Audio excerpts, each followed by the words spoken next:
എൻ്റെ ആവശ്യത്തിന് വേണ്ടി ഞാൻ നിന്നെ ഉപയോഗിച്ചിട്ടുണ്ട്.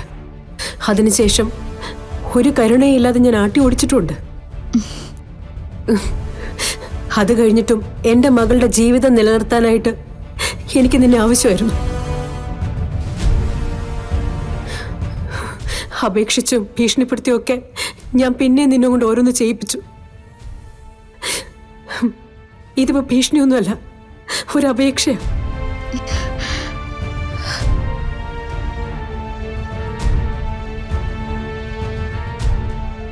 ഗാതമോളുടെ കാലൊന്ന് ശരിയാവുന്നത് വരെ കുറച്ചു ദിവസം നീ കളരിക്കൽ അവൾക്ക് പകരം ചെന്ന് നിന്നേ പറ്റൂ. എന്നെ ഒന്നും ഹെൽപ്പ് ചെയ്യില്ലേ മോളെ? നാണമില്ലേ മേഡം നിങ്ങൾക്ക്?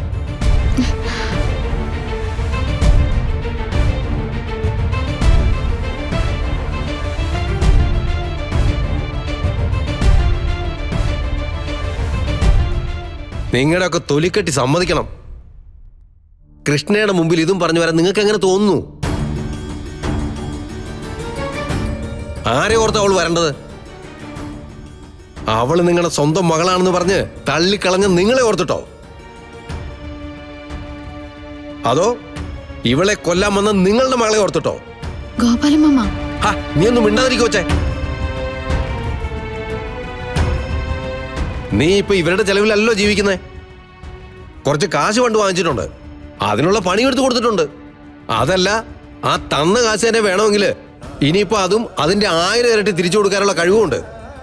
വേണമെങ്കിൽ അതങ്ങ് തിരിച്ചു കൊടുത്തേക്കണം. അതെ, വേറെ എന്തെങ്കിലും ഒരു നിവൃത്തി ഉണ്ടായിരുന്നെങ്കിൽ മാം ഇങ്ങനെ വരില്ലായിരുന്നു. നിങ്ങളൊക്കെ ആകെ കാണുന്ന മാർഗം ഇവളെ കൊണ്ടുപോയി കൊലയ്ക്ക് കൊടുക്കുക അല്ലേ? ഇവളെ അതങ്ങ് നിർത്തി. ഇനി കളരിക്കലേക്കെന്നല്ല ഒരു സ്ഥലത്തും വേഷം കെട്ടാനായിട്ട് ഇനി ഇവള് വരുന്നില്ല. പ്ലീസ്, ഞാൻ പറയുന്നൊന്ന് കേക്കൂ. ഇങ്ങോട്ടില്ലാത്ത പ്ലീസ് ഒന്നും അങ്ങോട്ടും ഇല്ല മേഡം. നിങ്ങൾക്കൊക്കെ ആവശ്യം വരുമ്പോഴേ മുഖത്തൊരു ചിരിയുമായിട്ട് ഇങ്ങോട്ട് വരും. ഇവളെ നന്നാക്കാനൊന്നും അല്ലല്ലോ, കൊണ്ടുപോയി കൊലയ്ക്ക് കൊടുക്കാനല്ലേ?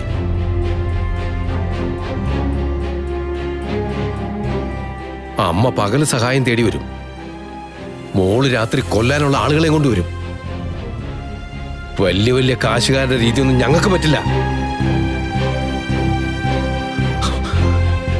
ഇവളെന്നെ കാണുന്നതേ സ്വന്തം അമ്മാവനായിട്ടാ. അതുകൊണ്ട് അല്പം ഉത്തരവാദിത്വത്തിൽ ഇവിടെ കാര്യങ്ങൾ ഇടപെടാൻ എനിക്ക് പറ്റും. മേഡം പോവാൻ നോക്ക്.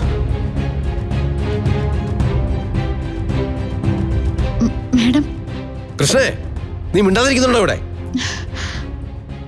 ഇവരെ ഒന്നും നീ മനസ്സിലാക്കിയിട്ടില്ല. 1-2 തവണ അബദ്ധം വരാം. അത് കഴിഞ്ഞ് നമ്മൾ വീണ്ടും ആവർത്തിച്ചാലേ നമ്മൾ മണ്ടന്മാരായി പോവും മോളെ. വന്നത് എന്റെ തെറ്റാ. ശരിയാ, എന്റെ മകളുടെ കാര്യത്തിലും അവളുടെ ജീവിതത്തിന്റെ കാര്യത്തിലും ഞാൻ സ്വാർത്ഥയാണ്.